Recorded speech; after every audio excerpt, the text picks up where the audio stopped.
Oke, saya memulai dengan memulihkan suatu hubungan yang rusak. Itu nggak mudah, saudara ya. Itu nggak mudah. Mengampuni cuman ngomong aja bisa, tapi masuk ke sana itu nggak mudah. Saya pernah ada di tempat itu, ya nggak mudah loh. Ya nggak seperti membalikan telapak tangan. Itu butuh waktu dan energi untuk bisa mengampuni orang yang berbuat salah pada kita, atau mengampuni keadaan yang tidak membuat kita menjadi bergairah di dalam kehidupan ini, itu enggak mudah. Itu butuh waktu dan butuh energi. Ada orang-orang pribadi-pribadi yang mudah untuk mengampuni, ya enggak selalu instan hari itu, tapi dia butuh 1 bulan, 2 bulan, ada yang tahunan, ada yang sampai 30 tahun. Ya, itu enggak mudah loh. Ya, jadi kita dari gereja lokal kita mengajarkan bahwa ikuti firman saja. Bagaimana caranya? Baca firman setiap hari. Jangan hari ini baca, besoknya enggak, hari ini baca, besoknya enggak, 2 minggu lagi baru baca. Gak bisa. Ya. Nah, ada 3 hal yang saling berkaitan. Yang pertama adalah mengampuni. Oke, saya mengambil satu tindakan, saya mengampuni. Nah, itu yang pertama. Kemudian yang kedua, rekonsiliasi. Nah, kayaknya kalau rekonsiliasi ntar dulu deh. Atau kadang-kadang orangnya sudah meninggal, Bu, tidak bisa. Ya, itu rekonsiliasi yang kedua. Kemudian yang ketiga adalah mempercayai. Nah, ini dia. Kalau 3 hal itu yang berkaitan itu saudara bisa masuk ke sana, saudara bisa lakukan itu, wow, powerful banget. Ya. Nah, firman Tuhan ketika kita baca, kita harus bisa mengerti tentang apa yang kita baca. Oleh karena itu bacanya jangan seminggu sekali. Baca setiap hari. Setiap hari kita baca firman. Karena di akhir zaman ini saya mau kasih tahu, Tuhan bicara lewat firman Tuhan. Kalau saudara gak ngerti firman, Tuhan ngomong kemarin, apa ya, emang ada sih suara tapi apa tuh kata-kata apa, gak ngerti. Padahal itu password supaya saudara bisa hidup berkemenangan. Ya, akhir zaman ini siap-siap Tuhan akan bicara lewat firman-firman yang kita baca. Pada waktu saya sakit di rumah sakit, Tuhan gak menyembuhkan saya, kamu sembuh. Tidak. Itu firman tuh muncul gitu, ya dokter saya kan dokter Hans Tandra. Jadi dia bilang, kenapa sih kamu tuh koleksi bener sama penyakit? Segala macam penyakit disimpan gitu sampai kamu sakit. Saya di rumah sakit saudara terbaring. Dan firman itu bilang gini, tadinya saya nggak tahu itu firman. Tapi saya tahu, saya nggak tahu tempatnya di mana, tapi saya tahu itu firman. Karena dibilang gini, rohlah yang memberi hidup, daging sama sekali tidak berguna. Ya, perkataan-perkataan yang ku katakan kepadamu adalah roh dan hidup. Saya waktu dapat itu, saya tanya dong sama guru besar saya. Saudara tahu siapa? Tanya sama suami saya, dia guru besar saya tanya, Pak, ada firman tuh lo ngomong begini-begini. Yohanes 6:63 dia bilang tuh kan, kalau guru besar langsung jawab gitu. Tuhan kasih tahu begitu, berarti aku sembuh. Entar dulu, Tuhan gak ngomong kamu sembuh kan, entar. Itu firman loh. Jadi saudara juga akan mendapat firman di saat yang tidak saudara duga-duga. Firman itu yang saudara baca. Saudara tahu itu firman tapi gak tahu taunya ada di mana. Tanya sama guru besar. Kalau gak tahu tanya guru lebih besar lagi dan agung Tuhan Yesus. Tanya Roh Kudus, dia akan memberitahu buat kita. Oke, baca firman setiap hari. Itu kekuatan buat kita. Ya. Nah, orang nih menurut survei, ya, ini menurut survei. Enggak semua orang bisa menghadapi seperti itu.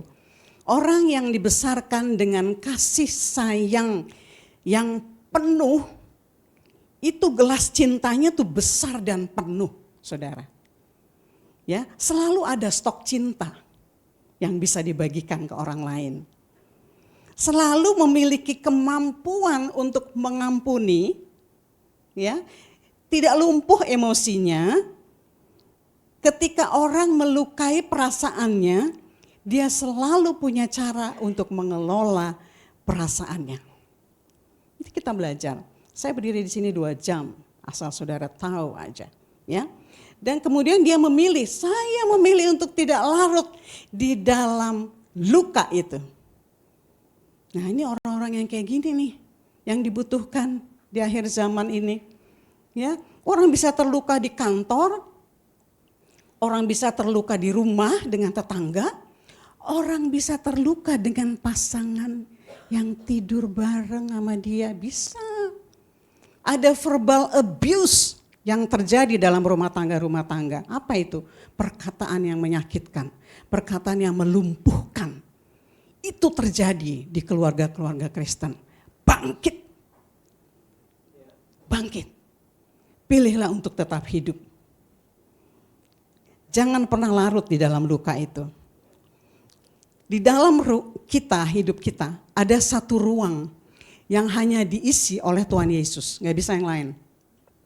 Saudara mau isi pakai hobi, saudara mau isi dengan berkelimpangan harta, saudara isi dengan kosmetik yang mahal-mahal, gak mempan. Cuman Yesus yang bisa mengisi hidup itu, di ruang itu. Isi dengan Yesus. Mungkin orang tua kita tidak bisa memberikan cinta yang sangat penuh buat kita. Apalagi saya. Di keluarga saya tuh ada 12 anak. Halo, permisi. Yang 2 meninggal, tinggal 10. Coba itu. Jadi kalau mami saya beliin baju mesti semuanya. 10. 2 laki-laki, 8 perempuan. Bayangin aja. Tapi kita diajarkan untuk memiliki satu sama lain.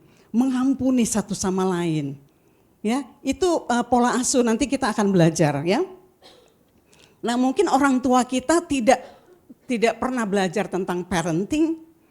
Dia tidak pernah ikut seminar tentang keluarga.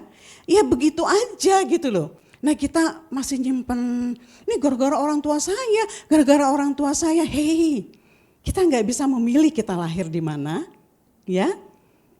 Orang tua adalah tetap orang tua. Mungkin dia kesulitan memberikan cinta yang penuh. Karena dia dapat yang gak penuh juga dari orang tuanya. Nah, pola itu yang dia pakai untuk hidup kita. Kemudian kita juga pakai untuk generasi, untuk anak-anak yang dipercayakan Tuhan. Stop. Kita harus berani untuk memutuskan mata rantai itu. Kalau kita tahu tentang firman Tuhan, mari kita belajar terus tentang firman Tuhan, karena itu adalah kekuatan. Ya, supaya generasi di bawah kita, mereka cakap mengelola perasaan mereka. Mereka mengalami kemerdekaan di dalam hidupnya, tidak menjadi orang-orang yang tertekan. Mungkin kita lewat verbal abuse kita menyakitkan hati anak-anak kita. Cepat datangi mereka. Sorry ya, Papa ngomong seperti itu, Mama ngomong seperti itu karena Mama lagi ngalamin gini, Papa ngalamin. Selalu ada kata sorry dan tolong di dalam keluarga. Nah, minggu lalu Pak Gembala itu kan memberikan pertanyaan, ya. Sebelumnya dia nanya dulu sama saya di meja makan. Menurut Mama tuh Yesus apa? Saya langsung jawab gak pakai mikir, segalanya. Saya bilang, Yesus segalanya lebih daripada dirimu. Saya tunjuk dirimu. Yesus segala-galanya lebih daripada semua harta yang saya punya, semua yang saya miliki, lebih daripada apapun. Saudara sudah jawab secara pribadi, apa sih Yesus? Arti Yesus. Sentral dari pengampunan adalah salib. Salib. Yesus siap terluka untuk kita yang terluka. Dia siap terluka untuk kita yang terluka. Tidak ada satu orang pun yang lewat daripada luka-luka. Kita semua punya luka. Tapi apakah kita bisa mengelola luka-luka itu atau tidak? Nah, hari ini kita mau belajar, ya. Minggu lalu kita belajar tentang pengajaran dan pemaparan Pak Gembala yang saya bilang ekstrim dan mengerikan. Ekstrim dan mengerikan. Nah hari ini kalau udah ekstrim dan mengerikan, saya bawa lemon untuk diperes di luka-luka itu. Mau? Kalau orang terus kasih lemon, bikin dong lemonade, minuman. Ya. Kalau saudara mau sembuh dari sakit, kan ada pil pahit yang bisa diminum yang dari dokter. Gak pernah tuh ada pil yang enak gitu, bisa dimut-mut, gak ada. Semua pil itu pahit, tapi itu baik untuk tubuh kita. Siap ya? Oke, minggu lalu kita belajar bahwa pengampunan adalah melukai, kemudian pengampunan adalah korban, pengampunan adalah otopsi.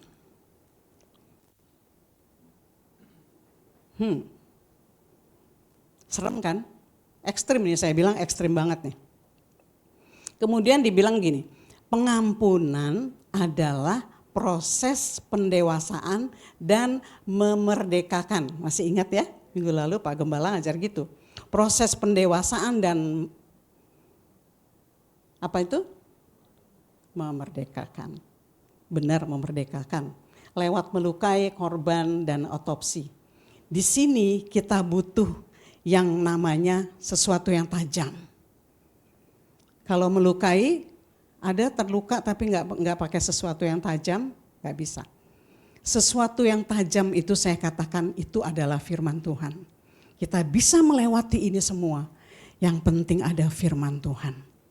Yang penting ada mesbah. Asik ya pakai begini-begini. Ya, tapi dia gak kebakar. Siap untuk terluka. Kemudian siap menjadi korban dan siap diotopsi. Kita butuh sesuatu yang tajam di sini. Kemudian kita butuh mesbah. Saya katakan untuk setiap pelayan, mereka mengambil bagian di dalam melayani, saya bilang kalian ditaruh di atas mesbah. Jangan enak-enakan, jangan gaya-gayaan. Di sini mereka diuji loh. Mereka ditaruh di atas mesbah. Saya katakan di atas mesbah api Tuhan turun. Beberapa sebulan lalu atau 2 bulan lalu ada api asing yang datang. Api asing. Saya katakan api asing. Saya bilang bertobat. Saya enggak bilang siapa, tapi saya bilang ada api asing di sini. Bertobat. Oleh karena itu saya bikin peraturan baru. Di ibadah pertama tidak ada satu orang pelayan pun yang pegang gadget. Gadget itu juga bisa ini loh. Kita bisa terganggu. Tiba-tiba ada WA. Tiba-tiba ada ini terus mau lihat. Saya bilang gak ada satupun pakai gadget. Ibadah pertama. Mereka tidak ada satupun yang pegang gadget ibadah pertama. Kalau mau catat khotbah, catat pakai pulpen sama kertas. Tapi ibadah kedua boleh catat pakai gadget. Api asing saudara, itu menyedihkan sekali. Ya. Nah untuk tadi kita lihat firman sebagai kita butuh firman Tuhan yang adalah seperti pedang bermata dua. Nah hari ini saya sudah buat jembatan saudara. Dari khotbah yang minggu lalu ke khotbah saya hari ini. Saya sudah bikin jembatan. Saya nggak ngajak saudara bikin jembatannya, saya sudah bikin jembatannya. Saudara tinggal menikmati perjalanan. Oke? Nah 3 hal itu kita lihat di yang pertama adalah firman dan mesbah. Firman itu kita lihat dari Ibrani 4 ayat 12. Saya bacakan aja, saudara nggak usah buka. Sebab firman Allah hidup dan kuat dan lebih tajam daripada pedang bermata dua manapun. Ia menusuk amat dalam sampai memisahkan jiwa dan roh, sendi-sendi dan sumsum. Ia sanggup membedakan pertimbangan dan pikiran hati kita. Saya baca di sini sebab firman Allah hidup dan kuat. Apa maksudnya hidup dan kuat? Hidup dan kuat itu bicara tentang dia membuat aktif. Dia membuat bekerja, dia membuat bertenaga dan efektif. Kemudian sendi-sendi dan sumsum itu bicara tentang bagian-bagian yang paling dalam dari sifat-sifat kita. Dari sifat-sifat manusia. Jadi firman Tuhan itu bisa cek, seret. Kalau itu gayanya bersihin ikan ya. Bersihin ikan tongkol supaya enggak gatel. Itu katanya buntutnya dipelintir, suami saya bilang dipelintir terus ditarik begitu. Begitu katanya, itu bikin gak gatel. Kalau saya paling takut makan ikan tongkol karena suka gatel. Ternyata ada caranya, seret gitu ya. Saya baca ulang, sebab firman Allah yang membuat aktif, bekerja, bertenaga dan efektif dan lebih tajam daripada pedang bermata dua manapun. Jadi firman itu bekerja loh. Kalau saudara ada firman itu bekerja pokoknya ya. Ia menusuk amat dalam sampai memisahkan jiwa dan roh. Tadi sendi-sendi dan sumsum bicara bagian yang paling dalam dari sifat-sifat kita ya. Jiwa dan roh bagian yang paling dalam dari sifat-sifat kita. Ia sanggup membedakan pertimbangan dan pikiran kita. Nah, jadi gak usah mikir. Kalau firman bilang ampuni, melangkah. Karena saudara mau lihat gak? Mujizat itu terjadi pada waktu kita melangkah gini loh. Gak usah dua-dua kaki, melangkah satu aja. Itu udah sesuatu terjadi. Yang penting mau cuman iya saya mau tapi gak melangkah. Itu sama juga bohong. Melangkah. Begini loh, paling bagus begini. Tapi melangkah itu Tuhan udah kerja. Firman itu udah kerja. Ya, firman itu bukan cuma mati gitu, enggak. Firman adalah Allah sendiri. Kita mau, kita enggak mampu, tapi mau melangkah, Tuhan campur tangan di dalamnya. Amin. Kemudian yang kedua bicara mesbah. Ya, mesbah itu adalah tempat untuk mempersembahkan korban kepada Allah. Sekaligus tempat berdoa, memuji dan menyembah. Saudara sudah bangun mesbah? Sekarang ini kita lagi bangun mesbah loh. Mesbah itu penting di dalam rumah. Coba kalau saudara baca di Perjanjian Lama bagaimana bangsa Israel begitu menang dia bikin tuh mesbah. Jadi bangun mesbah tuh enggak hari ini bangun deh, besok enggak usah. Terus hujan, panas, ambrol itu mesbahnya. Bangun mesbah itu setiap hari baca firman, saudara sedang membangun mesbah.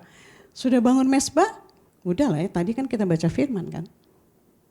Mesbah itu dibangun dengan air mata terserah, pokoknya bangun mesbah itu. Firman dan mesbah itu akan memerdekakan kita. Amin. Sekarang baru masuk di khotbah saya, masih sejam lagi. 2 jam ya, tadi kan 2 jam ya, oke. 2 jam, oke kita lanjut ya. Hari ini saya bicara tentang emosi yang cedera. Ih serem sekali tante. Tadi ada yang bilang, tante ngomongnya cepet banget sih. Baru nulis sedikit ini, tante udah pindah. Slide-nya banyak tahu, saya bilang gitu. Slide-nya banyak, jadi kan saya mesti cepet, di foto-fotoin aja. Enggak, yang tante ngomong itu loh, yang tante dapat pewahyuan sendiri. Ya udah ntar kita contek-contekan gitu ya. Hari ini kita bicara tentang emosi yang cedera. Emosi yang cedera tuh apa Bu? Dia bilang gitu ya. Emosi yang cedera tuh gini loh. Orang yang ditanya perasaannya, kamu rasa apa hari ini? Melongo gitu ya, kalau orang Jakarta bilang melongo, bengong gitu. Oleh karena itu kalau di ruangan konseling saya nanya, perasaan kamu gimana hari ini? Ya, dia udah nangis-nangis tuh saya tanya, perasaanmu gimana hari ini? Apa ya? Enggak tahu. Nah, itu emosi udah cedera tuh. Dia nggak tahu, dia nggak bisa rasakan, dia rasa sedih, dia rasa kecewa, rasa marah itu dia nggak bisa rasakan. Dia sulit. Dia sulit menyatakan atau emosi itu kan kalau emosi itu kan perasaan ya, artinya perasaan. Saya kasih tahu dulu deh artinya emosi. Saudara ada yang bengong nih soalnya. Emosi itu adalah perasaan yang muncul sebagai respon terhadap sesuatu atau peristiwa tertentu. Jadi kalau logikanya itu kalau misalnya kita sedih kan kita bisa ngomong saya sedih. Kamu nangis kenapa? Sedih. Marah, bisa, kecewa, bisa. Nah ini cedera, dia nggak tahu ini rasanya apa, nah ini ada orang-orang yang seperti itu. Nah orang seperti ini emosi dan perasaannya itu menutup logika. Ini kasihan, orang yang seperti ini perlu ditolong.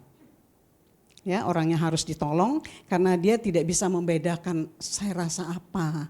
Dia nggak bisa mengungkapkan perasaannya, dia tidak bisa mengungkapkan saya begini, saya begini. Ketidakmampuan untuk menerima dan meresapi emosi yang muncul. Emosi marah, emosi kecewa, emosi sedih, itu dia nggak tahu. Nah ini loh orang-orang yang cedera. Kenapa ini bisa terjadi emosi yang cedera? Karena tidak mengampuni. Karena dia menyimpan dalam tertutup rapat, tidak bisa disinggung orang lain. Itu emosinya cedera. Sekarang kita lihat dulu nih. Ada 6 emosi dasar ya. Ada para psikolog mendapatkan ada 27 emosi gitu. Berkembang saudara. Nah makanya saya tulis di sini 6 emosi dasar dan turunannya. Dia punya keturunan rupanya emosinya. Punya loh. Di situ ada bahagia, ada sedih, ada jijik, ada marah, ada takut, ada terkejut. Kalau saudara nonton Inside Out, ada yang sudah nonton film Inside Out, nah itu kita bisa tahu tuh, oh ternyata begini ya, emosinya kalau lagi bekerja tuh ternyata begini. Nah saya kasih tahu dulu bahagia itu emosi positif yang paling disenangi orang, karena semua hormon tuh ada di dia, di si bahagia ini. Ya, ada hormon dopamin, ada endorfin, oksitosin, serotonin, itu hormonnya semua bersatu ada di dia. Makanya ekspresi wajahnya tuh tersenyum terus. Orang gila juga tersenyum terus kan. Tersenyum ketemu orang, halo apa kabar? Tersenyum terus gak ketekuk gitu ya, susah tersenyum gitu loh ya. Nah itu dia biasanya bahasa tubuhnya tuh rileks, orangnya santai banget gitu ya. Nada suaranya juga kalau ketemu orang, shalom, apa kabar? Saya kalau gitu malah kaget, kabar baik gitu ya. Kemudian emosi sedih. Sedih itu dia lesu, menarik diri dari lingkungan, hilang percaya diri, lebih pendiam dari biasanya. Kok kamu kenapa sih jadi diem begini, kenapa jawab dong? Biasanya dia ceria, tiba-tiba dia gak mau ngomong gitu. Nah ini biasanya ada emosi sedih di situ ya. Kemudian jijik. Jijik itu biasanya hidungnya kan berkerut. Jijik deh gitu ya. Kemudian bibirnya melengkung. Kemudian menjauhi objek, dia mual, dan jadi munce-munce. Saya nggak mau terlalu vulgar bicara tentang munce. Saudara mengerti kan munce? Nah itu, dia jadi kadang-kadang sampai munce gitu loh. Nah kemudian kalau marah itu biasanya orangnya detak jantungnya deg-deg, terus badannya tiba-tiba berkeringat. Itu tahan marah gitu loh. Badannya berkeringat, wajahnya memerah. Nada suaranya tinggi, nyaris berteriak, kemudian perilakunya agresif seperti melempar, ya kan? Kalau dia lempar sesuatu kayak batu, kita menghindar. Tapi kalau dia melempar gadgetnya, tangkap. Kalau dia lempar dompet, tangkap. Jangan kita menghindar. Tangkap semuanya. Kalau misalnya dompet, gadget itu tangkap aja. Langsung terima kasih, langsung kita pergi jauh-jauh dari dia. Nah ini melempar, menendang, memukul. Nah itu kan jantungnya duk-duk, ya kan? Seperti gitu. Nah kemudian takut. Nah takutnya biasanya matanya melotot. Ya katanya matanya melotot. jantung bisa berdetak kencang, tubuhnya bisa berkeringat, nafasnya lebih cepat. Karena takut ya. Kemudian hal ini dapat memicu ansietas atau anxiety. Ini mudah sekali, ini teman dekatnya sama ansietas. Cepat sekali dia lompatnya, dari ketakutan yang terus menerus dia lompat jadi ansietas. Nah ini bisa dipulihkan, bisa ya. Nah ini terkejut. Biasanya terkejut itu orang kelihatan lebih cool. Ada. Itu saya bilang kalau cool itu biasanya anak-anak muda. Kalau lihat pokoknya anak perempuan aja deh, soalnya anak saya perempuan dua-duanya. Jadi kalau misalnya dia ngelihat ini cowok yang lagi diomongin, yang lagi viral gitu ya, itu sama teman langsung, oh, ada dia. Kan ekspresinya gitu, ya kan? Kalau ibu-ibu ketemu musuhnya, langsung menghindar seperti itu. Tapi kalau anak-anak muda, dia terkejut tapi dia cool aja. Nanti cowoknya lewat depan dia langsung, hai, cuman gitu. Padahal gitu loh, ya, gengsi gitu loh. Orang-orang yang begitu, yang cool begitu, yang nggak kelihatan, dia nggak mau melampilkan kegimanain dia. Saya suka sekali sama dia, biasanya cool. Halo, apa kabar? Begitu gayanya. Ya, apa kabar? Oh, oke. Iya, oke. Gitu-gitu. Padahal di sini udah ketemu si dia gitu. Terus mulutnya ternganga, matanya lebar, terus alisnya terangkat. Kadang-kadang, oh my God, dia datang loh gitu. Biasa anak-anak muda tuh kan senyum-senyum. Tadi pagi ada anak-anak muda banyak. Itu mereka langsung, oh iya gitu. Kadang-kadang terkejutnya begitu kan. Sampai disebut, oh my God gitu, ya kan? Udahlah, saya pernah ada di situ kok. Berteriak, kadang-kadang memekik, ya, itu terkejut. Oke, kita kembali ke laptopnya dengan, sudah selesai ya dengan 6 emosi dasar dan turunan-turunannya. Kita enggak berlama-lama di situ, kita lanjut ke sini, kembali ke laptop. Kita baca Kolose 3 ayat 13 yuk, baca sama-sama ya. 2, 3.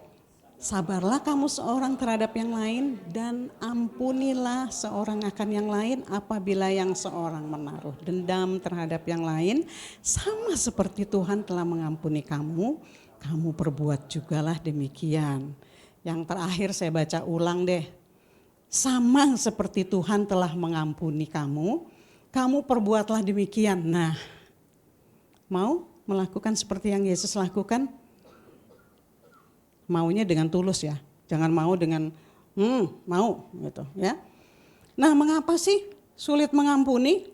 Nah ini biasanya pertanyaannya, kenapa sih kalau kamu susah mengampuni? Udah gregetan gitu, kenapa sih gitu loh. Tapi hidup kamu susah gitu, ampuni aja kenapa sih? Orang yang gak ngalami bisa begitu ngomongnya. Kenapa sih kamu mesti mempertahankan diri, membangun benteng-benteng dan sebagainya. Menara Eiffel dan semua benteng-benteng tembok Cina semua. Kenapa sih gitu loh. Ya, dia punya alasannya loh. Enggak semudah membalikan telapak tangan. Itu butuh energi dan waktu. Kan tadi kan saya bilang begitu. Enggak sembarangan loh, ya. Oke, ini kenapa nih? Karena pola asuh. Kita enggak menyalahkan orang tua kita, enggak. Tapi pola asuh itu membentuk kita menjadi pribadi yang tek.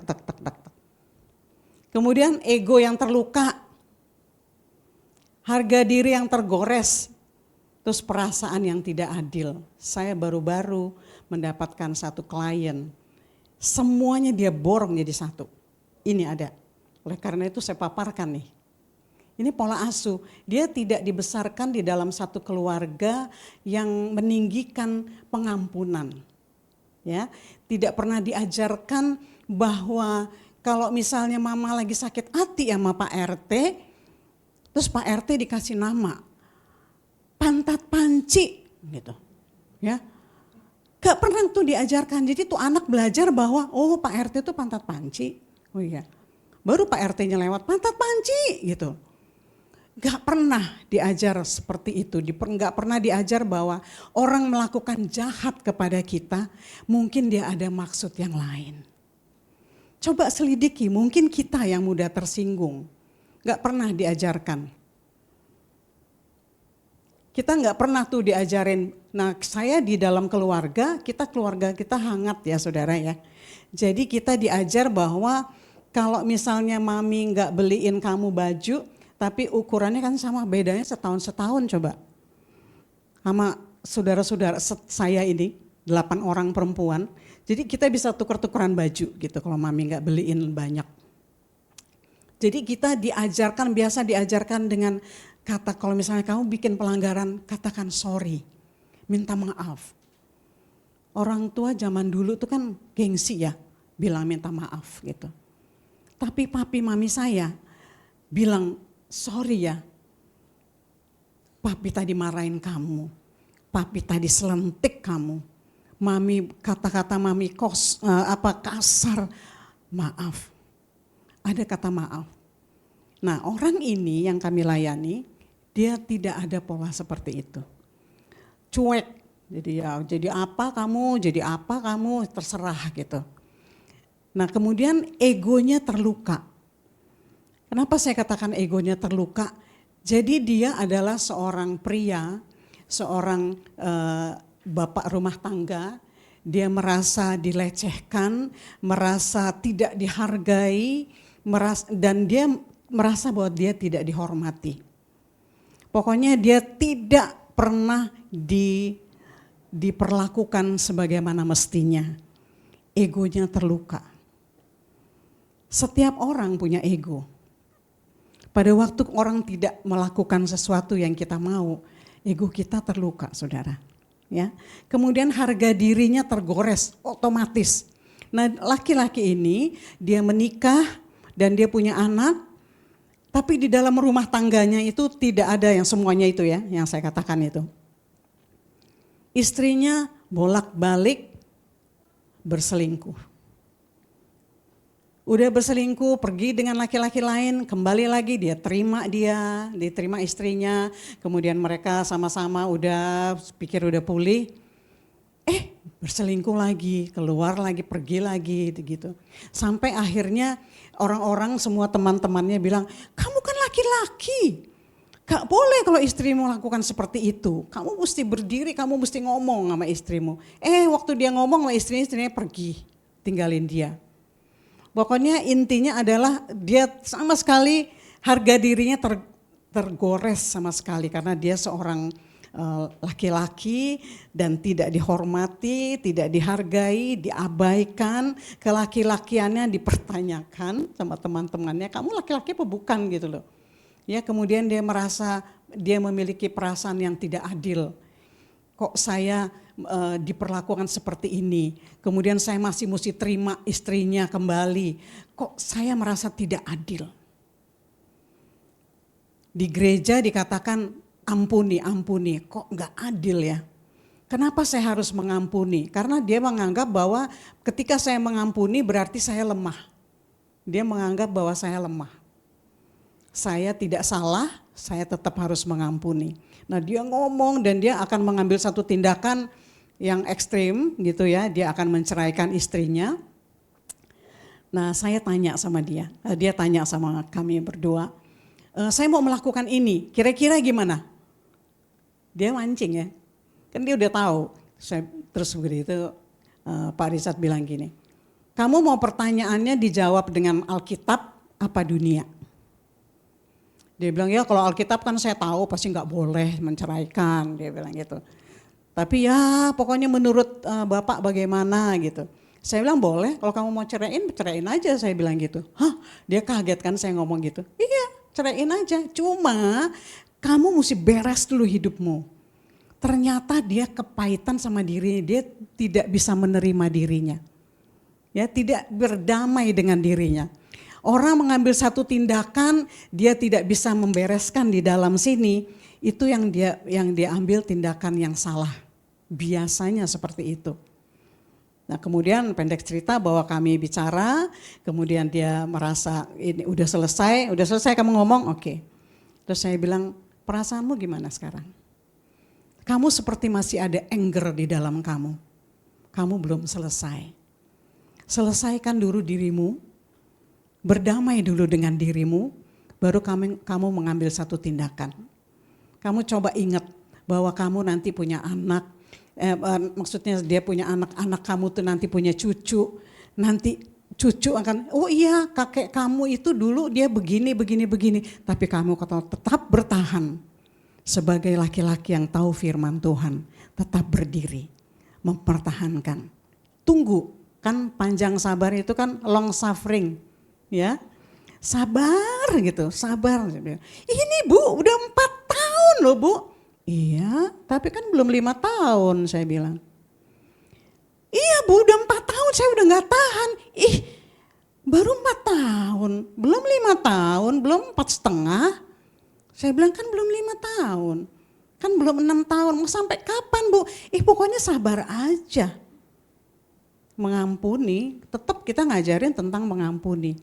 Akhirnya kemudian kamu masih marah kan sama dirimu sendiri, masih marah kan dengan keadaan. Iya, dia mengakui memang dia masih marah. Saudara, saya mau kasih tahu, jangan pernah mengambil satu tindakan di dalam kemarahan kita. Selesaikan dulu semuanya. Kalau ada anger di dalam kita, bereskan dulu. Kalau enggak mampu bilang sama Tuhan, Tuhan aku enggak mampu, tapi aku mau. Aku enggak mampu tapi aku mau. Nah, waktu kita bilang mau, kaki kita melangkah, teng, langsung Tuhan, oke, saya ngambil alih. Kalau Tuhan udah ngambil alih, semuanya beres. Beres tahu artinya? Habis beres, rest. Bukan restnya rest yang itu ya, mati, bukan. Maksudnya beres. Saudara bisa tenang, hidup dengan tenang. Ya, pokoknya intinya adalah, inti dari semuanya itu ya, ego yang terluka semuanya, berdamai dulu dengan diri. Saya enggak berlama-lama sini. Dia bilang mengampuni bukanlah tindakan yang menghapus atau mengabaikan kejahatan, tetapi lebih kepada keputusan untuk melepaskan beban emosional dan memberi diri kesempatan untuk grow up, untuk bertumbuh. Saudara bertumbuh loh kalau bisa mengambil satu tindakan mengampuni, bertumbuh dan menyembuhkan. Itu kita gak sadar ternyata saya sudah disembuhkan Tuhan. Kadang-kadang trigger itu dibutuhkan sih kalau saya bilang. Ya, kadang-kadang kita saya sudah mengampuni kita bilang, padahal sih masih disimpan. Kemudian ada satu tindakan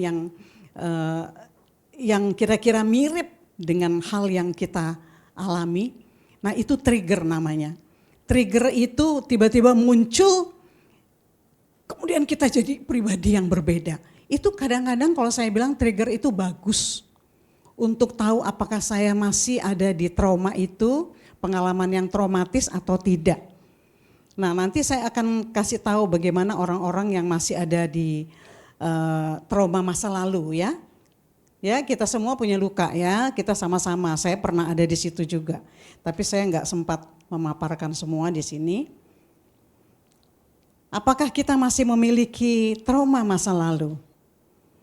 Nah ini trauma masa lalu, ini orangnya tuh mudah tersinggung. Ya sensitif dan sering terbawa emosi. Ini sebelumnya saya cerita dulu nih. Beberapa hari yang lalu saya lagi makan pagi bersama suami saya. Kemudian kita menceritakan satu pengalaman atau satu cerita gitu. Ada satu cerita, jadi kita asik ngobrol. Tiba-tiba dia nangis. Nah loh, kan dia nangis kan, terus langsung saya juga jadi nangis. Loh kenapa nangis saya bilang gitu. Ternyata dia masih ingat peristiwa yang lalu, berapa tahun lalu? 40 tahun, 60 tahun. Bayangin dia masih simpen loh. Jadi waktu kita lagi ngomong ternyata itu jadi trigger buat dia. Tiba-tiba dia nangis. Waktu dia ingat waktu itu, waktu dia masih anak-anak ya. Dia dibelikan sepeda sepeda, pokoknya sepeda yang paling dibanggakan deh sama anak-anak seusianya. Dia punya sepeda, dia sayang dan dia bangga-banggain ke teman-temannya, aku punya sepeda ini, aku punya sepeda ini. Tiba-tiba orang tuanya datang, sepedanya dijual ya. Kok dijual? Untuk makan. Itu tersisa dan itu dia nggak bisa bilang tidak, tapi dia menyerahkan sepedanya untuk dijual. Dijual buat apa? Buat makan, saudara. Dan itu teringat lagi pada waktu kita lagi makan pagi, dia sampai nangis ingat itu. Kemudian saya peluk dia, saya bilang rilis, lepaskan itu. Saya bilang lepaskan, jangan pernah diingat lagi, lepaskan. Itu udah lama loh, 60 tahun. Ya, 60 tahun dia masih ingat. Waktu kita cerita ternyata trigger itu membantu seseorang. Ya, jangan disalahkan loh. Trigger itu penting buat kita supaya kita bisa tahu, oh ternyata keadaan saya masih begini. Saya masih menyimpan kemarahan di sana. Gitu. Ya, jadi kalau misalnya kita di dalam kehidupan kita sehari-hari tiba-tiba ada orang atau mungkin rekan di kantor yang melakukan sesuatu yang itu kita jadi ke-trigger, itu bagus. Itu baik, itu hal yang positif saya katakan seperti itu. Nah ini kita balik lagi, orang yang punya trauma masa lalu itu mudah tersinggung, sensitif, sering terbawa emosi. Ya, terus langsung bisa marah gitu. Sering melihat segala sesuatu dari sisi negatifnya saja, gak pernah melihat sesuatu dari sisi positif. Selalu dari sisi negatifnya. Kemudian dia merasa cemas.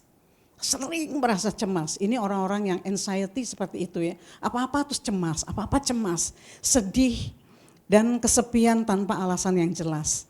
Merasa sakit di bagian tertentu di dalam tubuh kita. Kalau sakitnya di situ, tahun ke tahun di situ terus stop minum obat, stop ke dokter, coba cek. Mungkin masih ada trauma yang belum selesai. Ya. Ini akibatnya stres dan tekanan psikologis. Sakitnya di satu tempat itu aja terus. Nah, sulit memulai hubungan serta mempercayai orang. Sulit tuh percaya sama orang. Nah, orang yang tadi saya ceritakan, dia menjalin satu hubungan dengan seorang perempuan. Kan dia udah hidup sendiri ya saudara ya, udah berhasil. Dia menjalin hubungan dengan seorang perempuan, kemudian perempuan ini terlambat datang gitu. Atau pokoknya macam-macam alasannya. Nah itu dia merasa seperti akan dikhianati lagi. Sulit sekali mempercayai orang, nah ini susah. Kalau tadi pertama saya kasihkan ada 3, memaafkan, rekonsiliasi, dan mempercayai. Ini semuanya sulit, tapi bisa bersama dengan Tuhan. Amin. Belajar untuk tanya sama Tuhan, Tuhan gak bisa nih saya ngerjain ini. Tuhan bisa kok bantu kita. Ya, ini saya kasih tahu untuk ilustrasi aja, saudara tegang banget sih. Nih saya bilang ya, perbedaan perempuan dan laki-laki. Perempuan itu butuh kepastian. Ya, perempuan tuh butuh kepastian, bener apa enggak kamu begini begitu ya. Tapi kalau laki-laki itu butuh persiapan. Tar dulu. Ya, enggak mudah untuk laki-laki, ntar dulu perlu persiapan. Tapi kalau perempuan itu butuh kepastian. Nah, perempuan itu saya mau kasih tahu ya, kalau marah tuh cuma 5 menit. Halo bapak-bapak, marahnya cuma 5 menit, enggak banyak. Cuma 5 menit dia marah gitu. Udah, cuma 5 menit. Tapi 23 jam dan 55 menit dia ngambek seharian. Ya enggak tuh ibu-ibu pada senyum-senyum. Marahnya kita cuma 5 menit ya, tapi 23 jam dan 55 menit itu ngambek. Nah bayangin aja, berarti dapur tutup, enggak masak ya, jadi enggak ada makanan di meja. Nah itu dia. Ya perhatikan aja, dia cuma marahnya cuma 5 menit. Nah kemudian masalah perempuan itu gengsi, dia enggak mau ngomong duluan. Ya kalau misalnya ada cekcok gitu, dia enggak mau ngomong duluan. Nah ini laki-laki ini, ya misalnya suami istri deh gitu. Dia nggak mau, misalnya cekcok gitu dia nggak mau ngomong duluan, dia diem. Nah laki-laki ini kurang peka. Biasanya bapak-bapak tuh nggak peka. Dia bilang, oh dia diem-diemin, oh berarti dia nggak mau ngomong, diem. Hei, saya mau kasih tahu kalau misalnya istrinya diem, kita ngomong duluan, ngajakin makan kek gitu, atau kasih dia duit gitu. Begitu, jangan juga terus kayak nggak peka gitu. Akhirnya diem-dieman. Ada loh orang diem-dieman selama 1 bulan. Ada yang diem-diemin selama 2 bulan. Ada yang diem-dieman selama 4 bulan, ada. Ya, saya punya klien ada yang seperti itu. Terus nggak ngomong, terus kamu nggak ngomong-ngomong sama suamimu? Enggak. Dia seperti menghukum suaminya dengan dia nggak ngomong. Iya tapi apa rasanya gitu ya nggak ngomong? Itu silent treatment namanya kalau di psikologi. Itu silent treatment, diem-dieman terus-terusan. Sampai kalau mereka punya ladang gandum, itu ladang gandum itu berubah jadi koko crunch. Ya, ketawa dong, ilah udah dibikin lucu begitu nggak ketawa. Jadi koko crunch. Kalau udah jadi koko crunch, kan mau nggak mau pada ngambil susu tinggal dimakan deh berdua. Jadi baikan lagi. Ya, makanya kalau diem-dieman hati-hati. Kalau misalnya ada gandum di rumah, itu gandum berubah jadi koko crunch. Oke, itu ilustrasi aja. Kita lanjut. To heal is to feel. Saudara mau disembuhkan? Ngerasain sakitnya. Jangan didiemin, dirasain. Ya, to heal, makanya saya tulis di sini to heal is to feel. Gitu. Ya. Apa tuh mengakui luka? Saudara bisa baca di Mazmur 139 ayat 23 sampai dengan 24. Diakui lukanya. Ya, saya terluka di sini. Oh, mungkin saya yang terlalu sensitif. Oh, dia melakukan itu, mungkin waktu itu dia lagi sakit perut. Gitu. Ya, kemudian yang kedua melepaskan hak untuk membalas. Di dalam Roma 12 ayat 19. Karena pembalasan itu bagiannya Tuhan. Bukan bagiannya kita. Melepaskan hak untuk membalas. Yang ketiga, memilih untuk mengampuni. Itu ada di Efesus 4 ayat 32. Mengakui luka, melepaskan hak untuk membalas dan memilih untuk mengampuni. Pilihlah mengampuni. Jadi jalan keluar to heal is to feel, berdamai dengan diri sendiri. Nanti saya kasih tips, berdamai dengan diri sendiri itu bagaimana sih Bu? Nanti saya kasih tahu, ya saya kasih tipsnya. Jadi jalan keluarnya adalah berdamai dengan diri sendiri. Itu susah ya, biasanya kalau misalnya orang-orang suruh berdamai dengan diri sendiri, aduh susah Bu, susah. Nanti saya kasih tipsnya, tenang aja. Mengapa kita harus mengampuni? Karena Tuhan sudah mengampuni kita. Kita tahu bahwa Tuhan sudah mengampuni kita. Yesus terluka karena untuk kita yang terluka. Tangannya masih berlubang paku kok. Percayalah, tangan Yesus masih berlubang paku. Kalau makanya saya ajarkan tadi pagi, bikin hati ya, dipakai tempat yang tusuk-tusuk gitu. Kemudian kalau misalnya ada seseorang yang menyakiti hati saudara, paku itu di hati itu, dipaku. Dipaku misalnya ada 10, saudara sudah disakiti selama 10 kali, ada paku itu. Tapi 1 kali saudara mengatakan, Tuhan aku mau mengampuni dia. Terjadi rekonsiliasi. Kita bisa mempercayai orang tersebut. Itu pakunya dicabut, jangan ada di situ terus. Pakunya dicabut. Udah terjadi rekonsiliasi, oke, pakunya saya cabut. Hati itu yang gambar hati itu masih tetap lobang. Itu enggak jadi bagus saudara. Ya, hati saudara tuh enggak jadi bagus, tetap ada lubang-lubang itu. Mengampuni bukan berarti melupakan jadi amnesia, enggak. Tetap ada di sana. Jadi kalau misalnya saya gambarkan hati ya, enggak sempet ya, saya sama anak saya mau bikin tapi enggak sempet.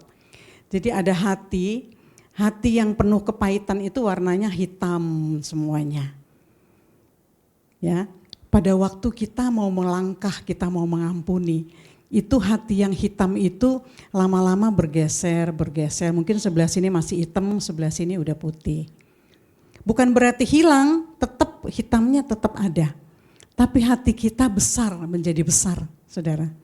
Menjadi besar, makin lama makin besar, makin lama makin besar. Karena kita bisa mengampuni, kita bisa melakukan firman Tuhan yang diajarkan oleh Tuhan. Tuhan Yesus sudah mengampuni kita lebih dahulu. Ya, karena sentral dari pengampunan itu adalah salib. Tadi saya katakan ya. Kemudian yang kedua itu untuk kesehatan kita. Paling tidak kesehatan mental ya. Supaya mental kita oke. Jadi tidak sakit mental begitu ya. Untuk kesehatan kita. Karena dendam dan kepahitan adalah racun yang kita minum sendiri. Berharap orang lain yang mati. Ya, penelitian medis menunjukkan bahwa ketidakmampuan untuk mengampuni dapat menyebabkan stres kronis, depresi, dan berbagai masalah kesehatan lainnya. Nah itu kata dokter.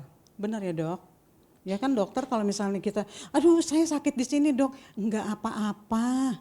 Itu pokoknya ibu jangan banyak pikiran deh. Bapak jangan banyak pikiran, sudah lepaskan aja.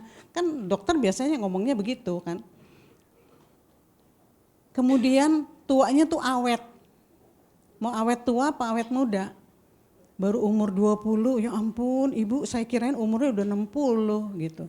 Ya, supaya awet muda, jangan awet tua. Awet muda, cantik gitu loh. Ya orang ngelihat muka kita tuh kayak, aduh seneng bener lihat ini ibu gitu. Atau senang sekali lihat ini bapak, jangan ibu-ibu lain jangan lihat begitu. Ya, senang gitu kalau kita terlibat pembicaraan kayaknya enak gitu ngomong. Seperti itu, ya. Di Amsal 14 ayat 30, hati yang tenang menyegarkan tubuh. Kemudian yang ketiga untuk memutus rantai kebencian dan dendam. Ini penting, Saudara. Tadi di depan saya sudah kasih tahu bagaimana kita mengajarkan generasi berikutnya untuk mudah mengampuni, mudah memaafkan seperti Kristus sudah mengampuni kita. Kita memberi kesempatan bagi kasih untuk menang atas kebencian. Ya, itu dari Roma 12 ayat 2. Udah banyak ya. Udah mau pulang? Ntar ini dulu ya. Pengampunan membuat hati kita menjadi luas, yang tadi saya katakan tuh hatinya menjadi luas. Semakin bisa mengasihi seperti Kristus. Coba deh, belum pernah nyoba kan? Coba. Perjumpaan dengan Kristus Yesus memiliki kekuatan untuk mentransformasi hati dan hidup kita. Ini benar loh saudara ya. Nah kemudian kalau Louis B. Smedes dia bilang, memaafkan adalah membuka kunci pintu untuk melepaskan orang lain dan menemukan bahwa ternyata kita sendiri yang telah dibebaskan. Ya, memaafkan artinya kita buka kunci pintu gitu untuk melepaskan orang lain, ternyata kitanya yang sudah dibebaskan. Pilihlah mengampuni. Jangan bunuh diri. Ya, jangan bunuh diri. Pilihlah mengampuni karena kita akan tetap hidup. Nah, ini saya ada janji tadi untuk tips berdamai dengan diri sendiri, mungkin saudara bisa catat saja. Pahami diri sendiri, akui luka. Jadilah bestie bagi dirimu sendiri. Jangan cari orang aja jadi bestie, tapi dirimu juga perlu jadi bestie. Saya ada buku karangan satu dokter psikologi, dia bilang temani dirimu, katakan apa yang kau rasakan dirimu, ya jadi teman untuk dirimu. Alih-alih Anda paham tentang perasaan-perasaanmu, tentang emosi-emosimu, kemudian belajar menjadi pemaaf. me time. Pergilah ke salon sekali-sekali. Ya, manjakan diri. Ya, kemudian kalau journaling ini yang saya lakukan, journaling. Kalau saudara belum bisa, aduh susah kayaknya mengampuni, saudara tulis. Journaling itu paling baik adalah setiap hari dilakukan. Saudara tulis, saya benci, saya mau marah, saya mau bunuh ini orang. Apa saja saudara tulis di situ. Journaling itu penting. Karena ketika kita sudah mengampuni orang itu, kita baca lagi, ternyata saya mau maluin dulu kayak monster gitu loh. Mau bunuh orang itulah, ya kan. Itu journaling itu menolong biasanya, ya. Kemudian jadikan masalah sebagai journey, pembelajaran. Jadikan masalah, terima kasih masalah. Jadikan itu journey, ya, pelajaran untuk pembelajaran. Kemudian kendalikan ekspektasi. Kalau ekspektasi kita terlalu tinggi, turunkan sedikit. Ada di ruang konseling, ada seorang istri bilang, saya kan maunya begini, dia dulu begini. Saya bilang, hei, turunkan ekspektasimu. Maka semua akan tenang. Turunkan ekspektasinya, jangan terlalu tinggi. Kendalikan itu, kalau terlalu tinggi orangnya tidak bisa melakukan, turunkan. Kemudian rayakan masalah. Nah saya di Women of Christ itu hari Selasa ini nanti saya akan heart check up, mereka harus menjawab beberapa pertanyaan. Saya ajarkan mereka juga merayakan masalah. Masalah jangan dimusuhin tapi dirayakan, dipestain gitu. Ya, di antaranya saya akan bertanya bahwa apakah ada verbal abuse di dalam keluarga. Verbal abuse itu kata-kata yang menyakitkan, yang secara berulang-ulang itu kemudian membentuk kita menjadi pribadi yang berbeda. Verbal abuse, hati-hati saudara. Perkataan kita itu, bahasa yang kita pakai itu bisa menyakitkan hati orang. Bertobat. Perkataan kita itu yang keluar adalah memuliakan Tuhan, kemudian menyanjung pasangan, ya. Menyanjung pasangan, kamu cakep hari ini. Walaupun dia pakai daster bolong, tapi katakan dia tetap cakep. Gitu.